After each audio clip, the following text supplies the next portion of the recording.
विद्युत ठेकेदाराला अदा केलेल्या बिलाच्या मोबदल्यात 8.5 लाखांची लाच मागून तडजोडी अंती 8 लाख रुपये स्वीकारताना नंदुरबार सार्वजनिक बांधकाम विभागातील विद्युत उपविभागाचे उपअभियंता नितीन इंगळे यांना धुळे एसीबीने धुळ्यातील सार्वजनिक बांधकाम विभागाच्या कार्यालयात अटक केली।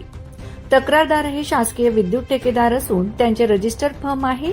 या फर्मच्या नावाने तक्रारदार शासनाच्या विद्युत कामांचे ठेके घेतात। केलेल्या कामांच्या बिलापैकी तक्रारदार यांना मार्च 2025 मध्ये 41 लाख रुपयांची बिलं अदा करण्यात आली होती। सदर बिल अदा करण्याच्या मोबदल्यात उपअभियंता नितीन इंगळे यांनी तक्रार करून 80,000 रुपये घेऊन उर्वरित 30,000 रुपये पुढील बिल अदा केल्यानंतर द्यावे लागतील असे सांगितले होते। दरम्यान तक्रारदार यांनी लाचलुचपत प्रतिबंधक विभागाकडे तक्रार केली होती। या तक्रारीची पडताळणी केली असता नितीन इंगळे यांनी तक्रारदार यांच्याकडे तडजोडी अंती 8 लाख रुपये लाचेची मागणी करून लाच स्वीकारण्याचे मान्य केले होते। त्यानंतर आज नितीन इंगळे यांना तक्रारदार यांच्याकडून तब्बल 8 लाख रुपये लाचेची रक्कम स्वीकारताना रंगेहात अटक करण्यात आली आहे।